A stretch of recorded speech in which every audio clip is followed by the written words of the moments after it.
Om. Om. Om. Om Namo Bhagavate Vasudevaya. Om Namah Shivaya. Guru Brahma, Guru Vishnu, Guru Devo Maheshwaraha, Guru Sakshat Parabrahma, Tasmai Shri Gurave Namaha. Harihi Om.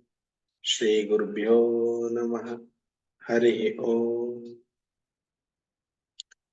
My humble pranams to all Atma Jyotis, divine light of the self. I welcome all of you to today's session of Bhagavad Gita.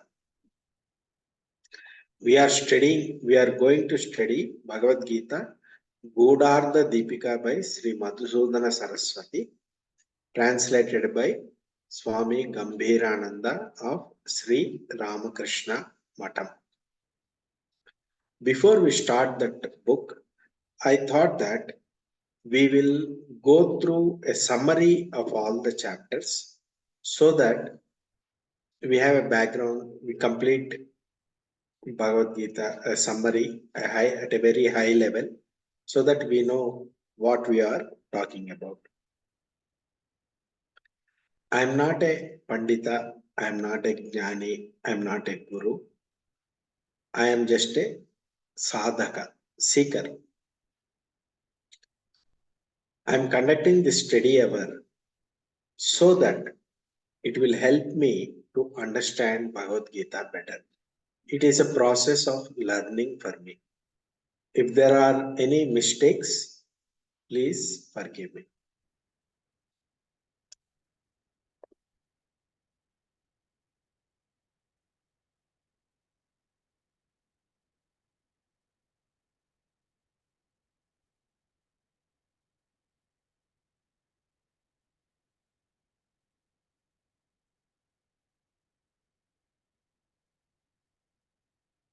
So, we have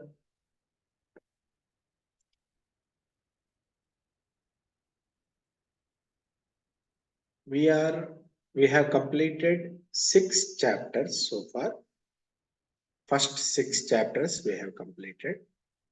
Today we will be starting 7th chapter. 7th chapter is named as Jnana Vijnana Yoga. Jnana Vijnana Yoga. Let us see.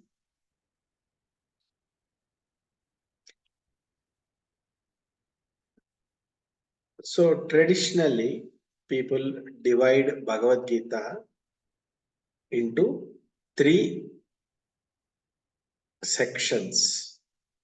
Bhagavad Gita has 18 chapters. We have completed first 6 chapters. So Bhagavad Gita, you can think of it as 6 chapters, 6 chapters, 6 chapters. The first 6 chapters is about you. Tvam. The next set of 6 chapters, chapter number 7, 1 second.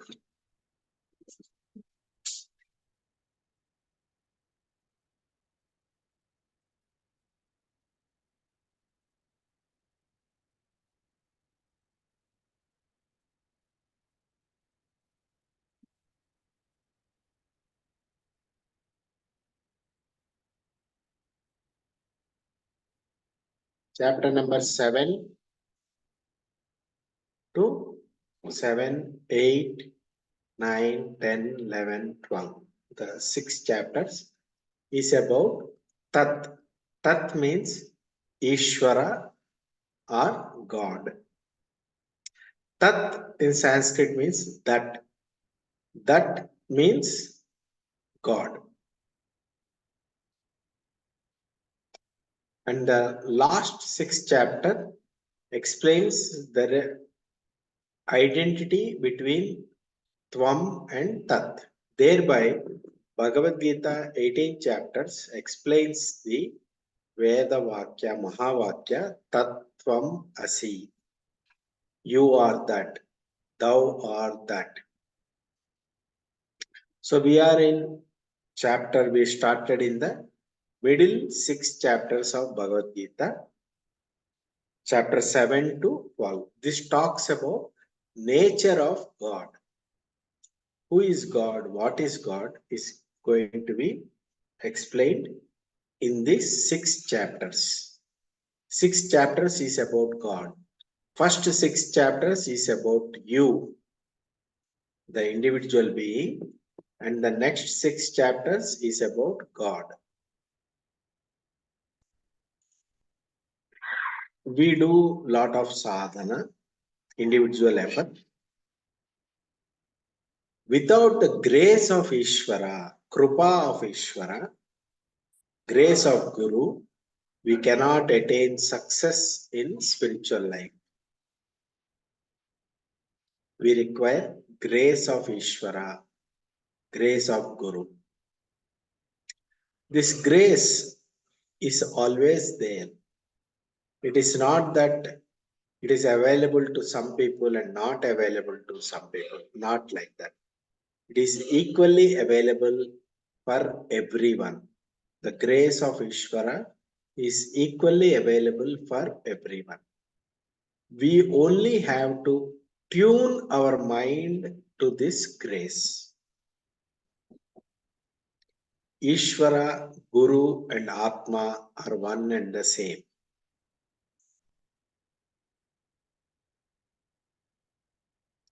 When you do meditation, you should do meditation on Ishvara or Guru or Atma. The different subsections in this chapter are 7.1 to 7.3 is about knowledge of God. What is God is explained. 7.4 to 7.12 is about nature of God. 7.13 is cause of suffering. Why people suffer is explained. 7.14 to 7.19, what is the remedy for suffering? Devotion, the remedy for suffering. 7.20 to 7.26, different types of devotees for material needs. 7.27 to 7.30 is about devotion for spiritual needs.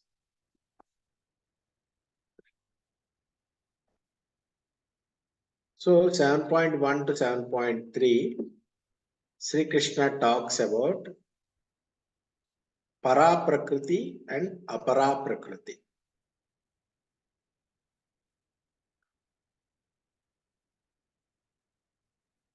You can think of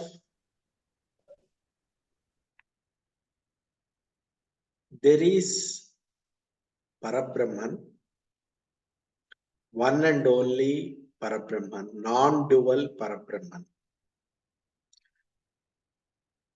Because of the power of Brahman, which is called Maya Shakti, the world is projected. When Parabrahman is associated with Maya, he is called Ishvara.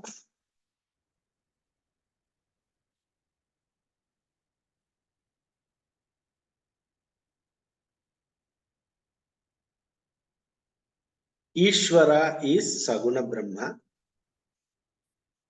and Parabrahma is beyond Saguna Brahma. For the creation to happen, to explain the world, there has to be a masculine principle and feminine principle. Masculine principle, you can think of it as Shiva, and feminine principle as Shakti. You can also think of it as Purusha and Prakriti, spirit and matter.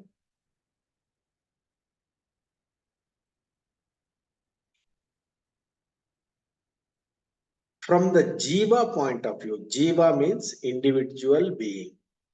You are a Jiva, I am a Jiva. From Jiva point of view,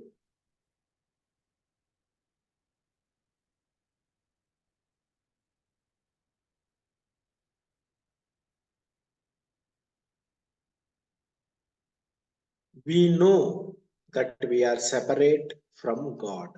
This is a viewpoint of the individual self. This is not real viewpoint. This is untruth. But from a beginning perspective, the Jiva's point of view is that I am separate, God is separate, God created universe, God created the world, God created me, and I am in this world. I do upasana, I do sadhana, and I go back to God's world. This is one viewpoint. So,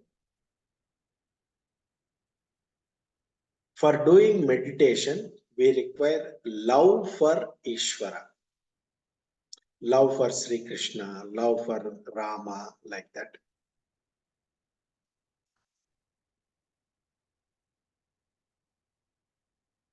People pray to Ishvara, God. Why? Because to fulfill their desires. The moment we do puja, our list of desires are ready. That is not how we should approach God. We should approach God for the love of God. We should not have a list of desires to be fulfilled when we pray to God. We should approach God with love and respect and gratitude. Whatever is there in our life is a gift from God. We have eyes which can see, we have ears which can listen. We are able to digest food, we are able to walk, talk. These are wonderful gifts. Sun is there, moon is there. We are having a wonderful world. We are able to enjoy the world. This is a wonderful gift from God.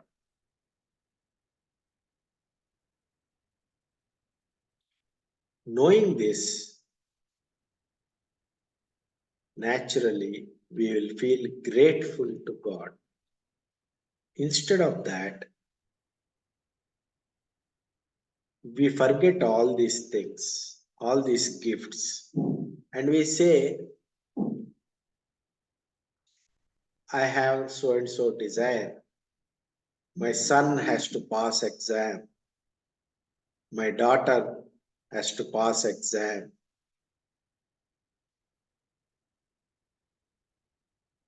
Different types of prayers. This is like dictating to God what is right for me. We should never dictate to God. We should do meditation on God. What is meditation? It is listening to the silence. God communicates to you through silence. Listen to the silence. There is abundant love that flows from Ishvara to you. Listen silently. Don't have a list of items to be tick marked. God is not an ATM machine. See, usually people approach God so that their worldly life is trouble free. They are not really lovers of God. They are lovers of their material life.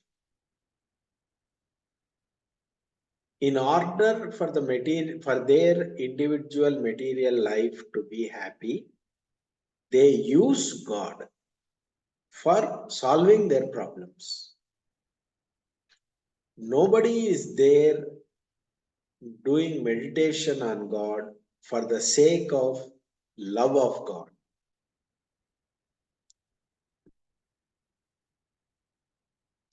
One should have love towards God. Love for the sake of love. This is bhakti. Bhakti is mother of mukti, liberation. No bhakti, no mukti. What is mukti? When we think about our individual life, we have anxiety, we are anxious, we are afraid, we are contracted, contraction happens in the heart. We are always anxious about what will happen to me tomorrow. This anxiety, this fear is always there. With that fear, we pray to God so that God makes sure that my life is trouble free. This is the prayer people do, but that should not be how it should be. We should not be asking, we should be giving. God is the totality, and we should be giving to the totality.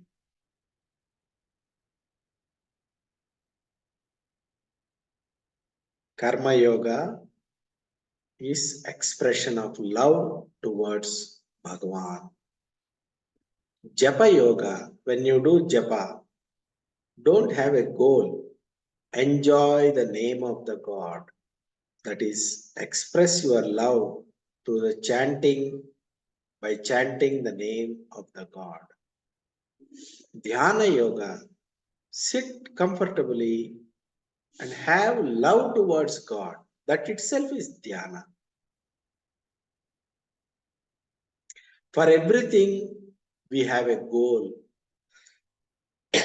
We want to achieve something. If somebody says, do 1 hour meditation, we will ask, what is it in it for me? That kind of attitude will take you nowhere. You just have to sit, connect to God, love God, and enjoy your loving relationship with God.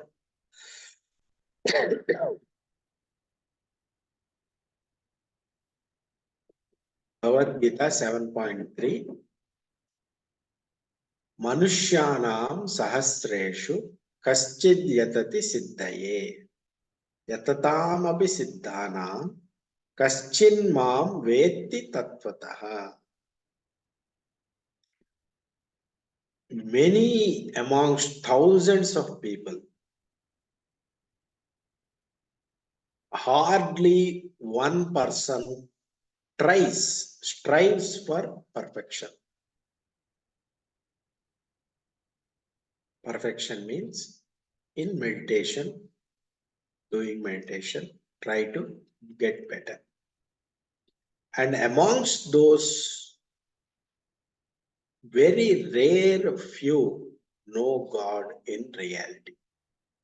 It is such a rare thing to have love of God, for the sake of love of God.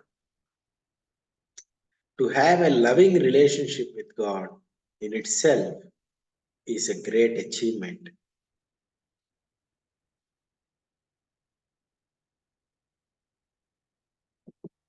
Seven 7.4 to 7.12 Nature of God. There is a higher nature of God. Higher nature means everything is God only. Higher nature of God is consciousness. It is unchanging. It is Advaita, non-dual. Ananda, bliss. Consciousness in Ishvara, God, and consciousness in all jivas. This is like the fire, light of the self. And then there is apara prakriti, lower nature of God. Lower nature means gross form. Matter is duality, constantly changing, pain and pleasure. Panchabhutas. What are Panchabhutas? Earth, water, fire, wind, and space. Prithvi, Jala, Agni, Vayu, and Akasha. Panchabhutas. Buddhi means intellect. Ahankara means ego. All these are lower nature of God. It is like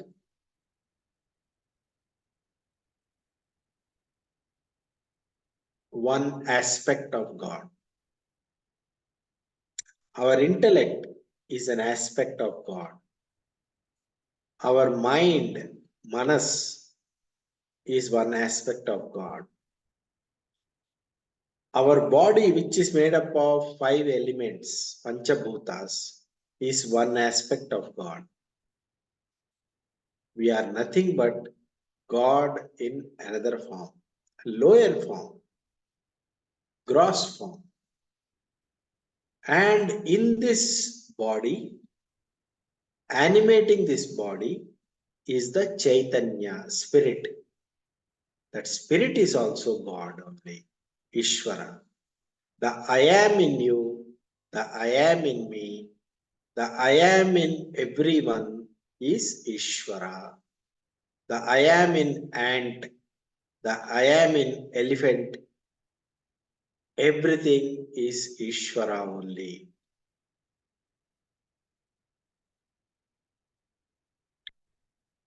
If you look at the creation, how the universe is created from an individual being's perspective, Jiva's perspective, you have to think of it like this. There is something called Upadana Karana. For anything to be made, there is a cause for it. There are 2 types of causes. Nimitta Karana, Upadana Karana. Nimitta Karana means intelligent cause. Upadana Karana means material cause. For example, if somebody made a pot is made. There are 2 types of cause for it. One is the mud, which is the material cause, and another is the potter who made the pot. So is God like the potter is the intelligent cause, mud is the material cause. So mud is called Upadana Karana, potter is called Nimitta Karana.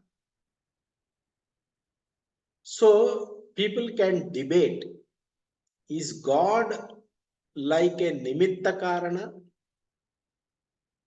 that in creation of the universe, or God is also the Upadana Karana, the material cause? Did we come out of God, or there is some Prakriti matter lying around and taking like a mud, and God is an intelligent cause who has taken that mud and created the world? Which viewpoint we take, depending on that, different thought processes will be there. However,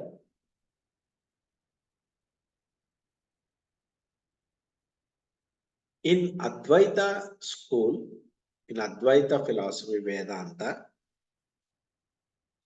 when we talk about creation, we say that God is both the intelligent cause as well as material cause. That means whatever is created comes entirely out of the creator, both the material as well as the intelligence. So, and what comes out of God is non-different from God. So this is the theory. This is one level of understanding. There are other levels. Then there is another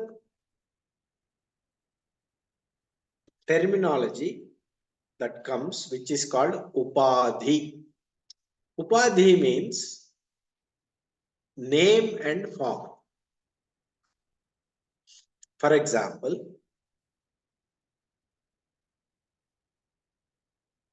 my body is a upadhi for my spirit. This is a name and form for my consciousness. Your body and mind is the upadhi for your consciousness. So,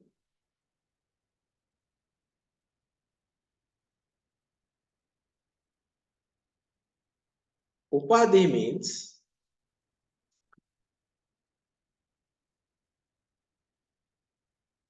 there is a pot. It is made up of mud.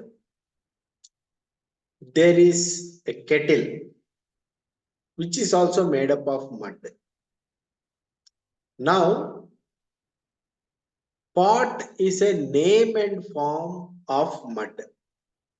Kettle is also a different name and shape form of mud. What is pot? It is mud only. What is kettle? It is mud only. So, in effect, pot and kettle are not two different things. They are one non-duality. Whereas the name and form of pot is different from name and form of kettle. Is name and form real? I'll tell you an example. A necklace, a ring, and a bracelet. All three are different names and forms of gold. What is necklace? It is gold only. What is bracelet? It is gold only. What is ring? It is gold only. It depends on your viewpoint. A lady who is interested in jewelry goes to a jewelry shop. She sees necklace, she sees ring, she sees bracelet. But the jewelry shop owner, he sees only gold. The jewelry shop owner will charge you for the gold. The cost of the necklace depends on the weight of the gold, not on the shape and form, name and form of necklace.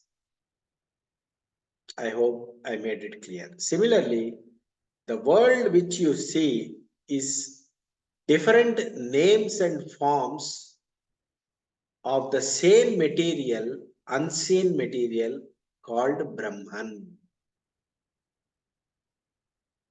Brahman only appearing as different names and forms in this world. Whatever you see is different name and form of the same material called Brahman. This is the theory. Here, pot, name and form is the upadhi for pot, is called pot. Kettle name and form is the upadhi called kettle. Similarly, this body is in this shape, in this form. It is the upadhi named my name. Your body is named that name. But the spirit behind this name and form and the spirit behind every name and form is Brahman. It is the same one. Upadhis differ, but the essence does not differ. The essence is Brahman, Parabrahman. This is the understanding. If you look from Brahman point of view, creation from Brahman point of view, you have to say there is no creation. It is only Brahman only. The Upadana is Brahman, Nimitta Karana is Brahman, Upadhi is also Brahman. Everything is Brahman only. There is no creation.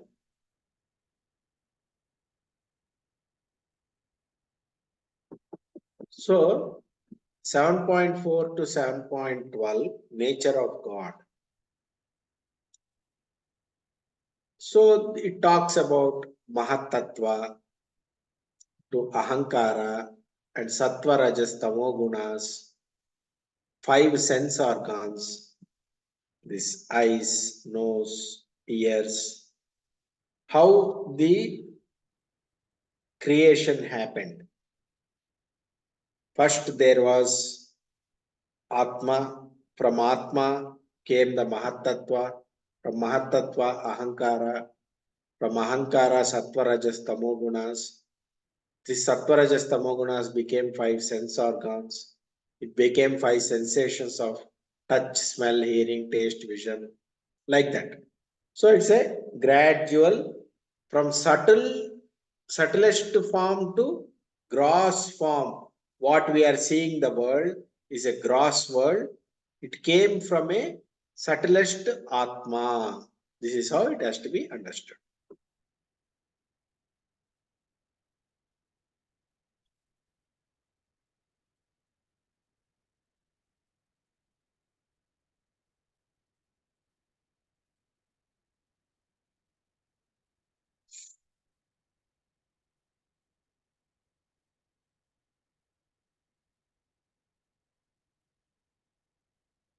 Seven point four explains this. Bhumirapo analo vayu kham mano buddhi revacha. Buddhirevacha. Ahankara itiyame binna prakriti. So we have seen earth, water, fire, air, space, mind, intellect, and ego.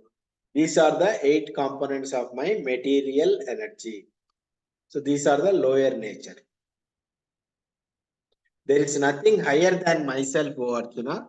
Everything rests in me as beads strung on a thread. So you have to understand that from Brahman point of view, Upadana is Brahman, Nimitta is Brahman, Upadhi is Brahman. Everything is Brahman only. There is nothing higher than Krishna.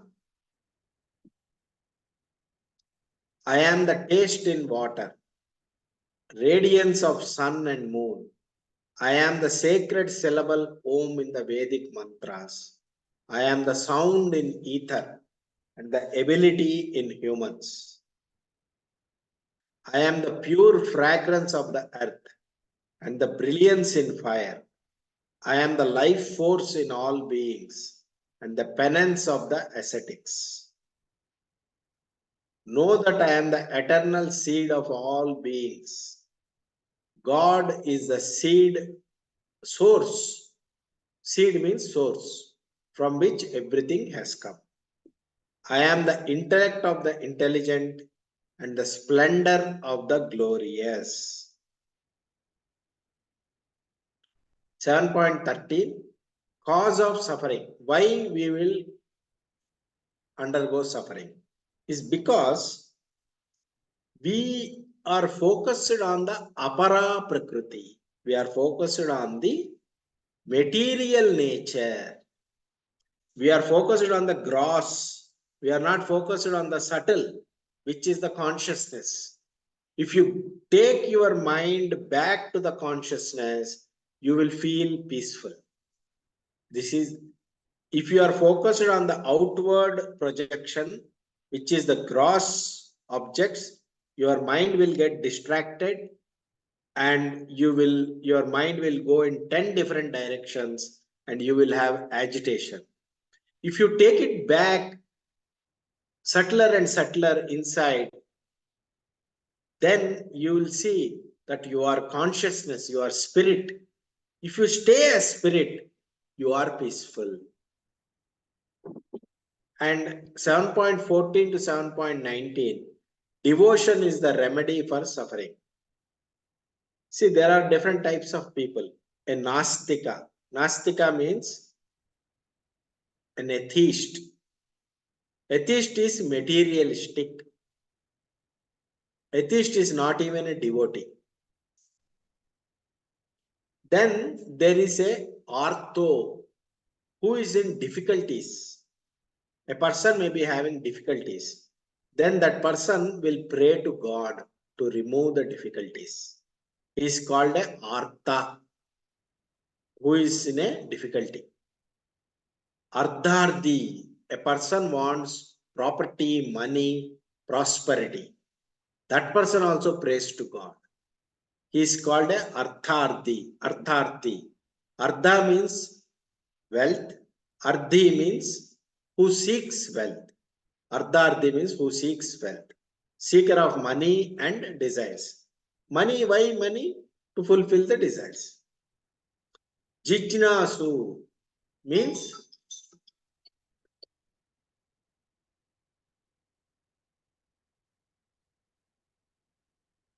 Jijnasu is seeker of truth. A person wants to understand God. A spiritual seeker will also approach God. And then there is a Jnani who is established in truth, who is a wise person. He has pure love for God. That is called Parabhakti. 7.20 to 7.26, devotion for material needs. So I have explained, these persons treat God as an ATM machine. They want to fulfill their desires through the help of God. They are not praying to God for the sake of God, for love of God, but they want to fulfill their desires to have a good life. 7.27 to 7.30, those who have spiritual bent of mind, they will have Nishkama Bhakti. They are having gratitude towards God for what God has given to them, and they have love for the God. These are called Nishkama Bhaktas.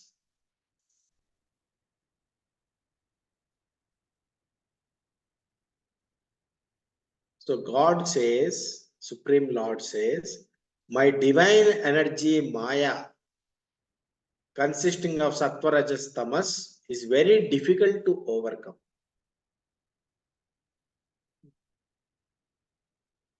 Those who surrender, who does bhakti or sharanagati, they reach God and they cross over Maya very easily.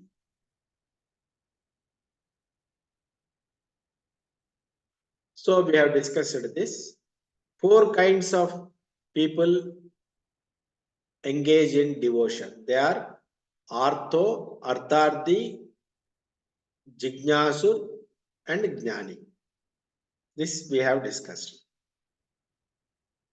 After many births of spiritual practice, one who is endowed with knowledge surrenders unto me. knowing me to be all that is.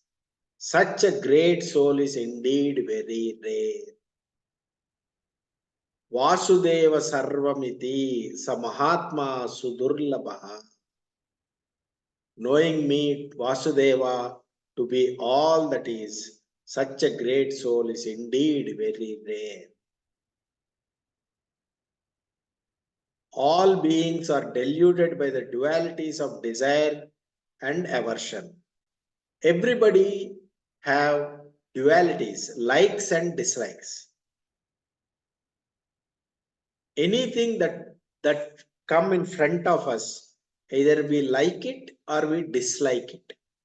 We are never neutral to it.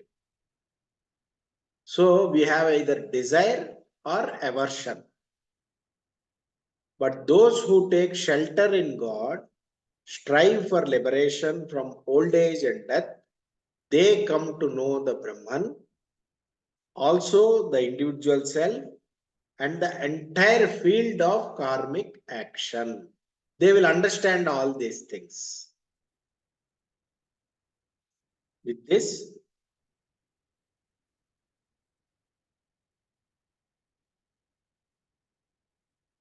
chapter number 7 is summary is completed. Asatoma sadgamaya tamasoma jyotirgamaya mrityorma amrutam gamaya. Om Shanti Shanti Shanti. Harihi Om. Shri Gurubhyo Namah. Harihi Om. Hari Om Tat Sat. Shri Krishnarpanamastu. Any questions? Anything you want to say?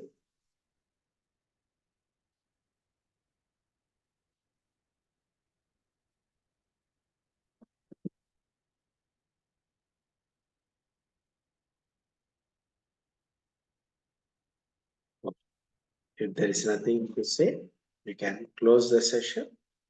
Thank you very much. Bye.